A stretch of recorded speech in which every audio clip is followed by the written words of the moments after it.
ইমাম মাহদির আগমনের সম্ভ্রান্ত সময়কাল। রাসূলুল্লাহ সাল্লাল্লাহু আলাইহি সাল্লাম বলেন, নবুয়ত ব্যবস্থা তোমাদের মাঝে ততদিন থাকবে যতদিন আল্লাহ তাআলা মঞ্জুর করেন। অতঃপর যখন ইচ্ছা তখন তিনি তা উঠিয়ে নেবেন। তারপর তোমাদের মাঝে নবুয়তের পদ্ধতিতে খেলাফত ব্যবস্থা কায়েম হবে এবং তা আল্লাহ তাআলা যতদিন ইচ্ছা ততদিন থাকবে। অতঃপর তিনি তা উঠিয়ে নেবেন। তারপর হানাহানি রাজত্ব প্রতিষ্ঠিত হবে এবং তা আল্লাহ তাআলার যতদিন ইচ্ছা ততদিন থাকবে। অতঃপর আল্লাহর ইচ্ছায় তার বিরক্তি ঘটবে। তারপর জবর দখল তথা আধিপত্য বিস্তারে রাজত্ব কায়েম হবে এবং আল্লাহর ইচ্ছায় দুনিয়াতে কিছুকাল বিরাজমান থাকবে। তারপর যখন আল্লাহ ইচ্ছা করবেন তখন এরও অবসান ঘটবে। অতঃপর নবুয়তের পদ্ধতিতে খেলাফত রাষ্ট্র ব্যবস্থা কায়েম হবে। এ বলে রাসূলুল্লাহ সাল্লাল্লাহু আলাইহি সাল্লাম চুপ রইলেন।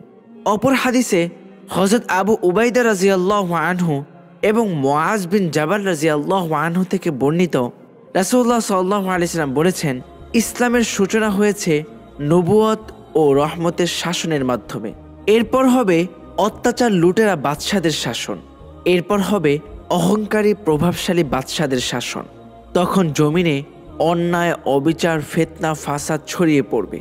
সেখানে লোকেরা রেশম, ব্যভিচার, পরকীয়ার পাশাপাশি মদকে হালাল করে ফেলবে।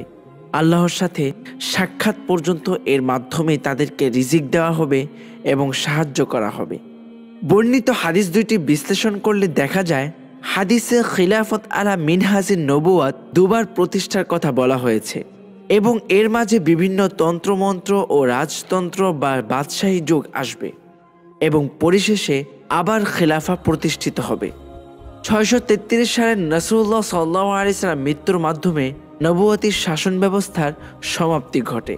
রাসূলুল্লাহ সাল্লাল্লাহু আলাইহি সাল্লাম বলেন, আমার পরে খেলাফা 30 বছর থাকবে, এরপর রাজতন্ত্র আসবে। হযরত আবু বকর সিদ্দিক রাদিয়াল্লাহু আনহু থেকে হযরত আলী রাদিয়াল্লাহু আনহু পর্যন্ত শাসন আমলের সমষ্টি খেলাফায়ে রাশিদার যুগ, যা 633 সাল থেকে 661 খ্রিস্টাব্দ পর্যন্ত স্থায়িত্ব হয়।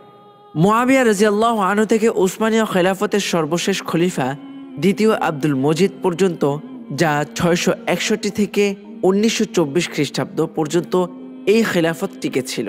1924 সালে উসমানী খেলাফত ভেঙে যাওয়ার পর সমগ্র মুসলিম বিশ্ব 57টি ভূখণ্ডে বিভক্ত হয়ে যায়। তার ফলশ্রুতিতে হাদিসের ভাষ্যমতে সৌদি রাজতন্ত্র এবং মুসলিম বিশ্বে একনায়কতন্ত্র ও রকমারিবাদ ও তন্ত্রে প্রতিষ্ঠিত হয় এবং খেলাফত ব্যবস্থার কবর রচিত হয়। আর দ্বিতীয় খেলাফত আসার কথা কখন? রাসূলুল্লাহ সাল্লাল্লাহু আলাইহি সাল্লাম হাদিসের মাধ্যমে জানিয়ে গেছেন যে পুনরায় আবার খেলাফা প্রতিষ্ঠিত হবে এবং সকল জুলুম নিপতিত হবে, যার নেতৃত্ব ইমাম মাহদি দিবেন। রাসূলুল্লাহ সাল্লাল্লাহু আলাইহি সাল্লাম বলেন, নিশ্চয় আল্লাহ তাআলা প্রত্যেক শতাব্দীর প্রথম দিকে এই উম্মতের জন্য এমন মহাপুরুষকে আবির্ভূত করবেন যিনি তাদের জন্য ধর্মকে সঞ্জীবিত করবেন। প্রিয় দর্শক, এই ছিল আমাদের আজকের ভিডিও। যদি ভিডিওটি ভালো লেগে থাকে তাহলে একটি লাইক করবেন, একটি কমেন্ট করে জানাবেন কেমন হয়েছে, আর আপনার বন্ধুদের মাঝে ভিডিওটি শেয়ার করে দিবেন এবং অবশ্যই চ্যানেলটি সাবস্ক্রাইব করবেন। চলে যাচ্ছি পরবর্তী ভিডিওতে, আবার দেখা হবে। আল্লাহ হাফেজ।